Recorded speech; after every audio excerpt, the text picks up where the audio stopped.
Hello and thank you for joining me. My name is Joel Hunt and today I'm walking through the trails of the Wolf Run Metro Park located in Mount Vernon, Ohio, which is in Knox County. As I'm walking through the trails today, I'm identifying various trees, and the first one I came across was this bitternut hickory.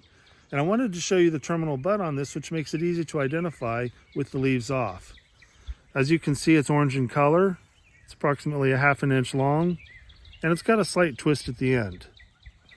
Now within this deciduous forest, there is a lot of diversity, and it's not uncommon to find black walnut, as well as red maple, buckeye, both green and white ash, and sugar maple. I'm at my second stop and I wanted to show you this black walnut tree.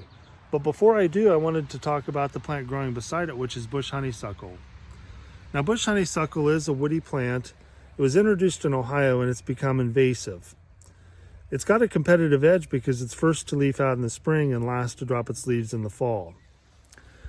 Now because the canopy on the bush honeysuckle bush is broad, it does block out sunlight to plants growing underneath, which is destructive because if the bush honeysuckle is removed or dies back, there's no vegetation to hold the soil underneath, and so it causes soil erosion. But getting back to the black walnut tree, when black walnuts are a little too tall for you to reach the twigs and look at the buds during the winter, an easy trick to identify it is by taking a small piece of the bark and peeling it back, and you can see that it's got a nice chocolate color underneath. The first two stops today were in the upland portion of this deciduous forest. But as I made my way down the trail, I came across this perennial stream, and I wasn't surprised to find my next species, which is the yellow buckeye. Now yellow buckeyes like to have their feet wet, and an easy identifier for the tree is this opposite arrangement of the branches. Now only certain species have this branch arrangement, and an easy identifier is the MADBUCK acronym: maple, ash, dogwood, and buckeye.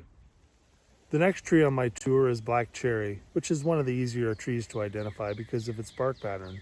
It looks like burnt potato chips. Now black cherry is a highly prized wood used by cabinet makers, and it's also used to make scientific equipment. This is the American beech, and it's easy to identify by its long, slender terminal bud. Over my shoulder, you'll see the white leaves from an American beech that are still on in April from last year. A little ways up the trail, I came across this older American beech tree. An easy but unfortunate way to identify older American beech are by the carvings people leave in its thin bark. While it's fun and rewarding to learn how to identify living trees, it's also important to know how to identify trees that have succumbed to pests and to fungus. And the squiggly marks on this tree are made from the emerald ash borer, which has all but destroyed the population of ash trees here in Ohio. It's been a cold, snowy Saturday morning, and pancakes with lots of maple syrup sure sounds good.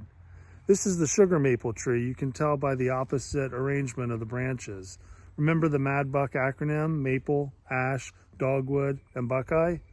You can also tell it's a sugar maple by its brown twigs at the end of the branch. Ohio's metro parks, nature preserves, and forests are a great way for you to get out and get some exercise and learn more about the environment in which you live.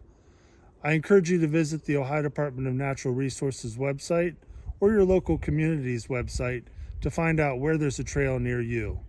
Thanks for being with me today.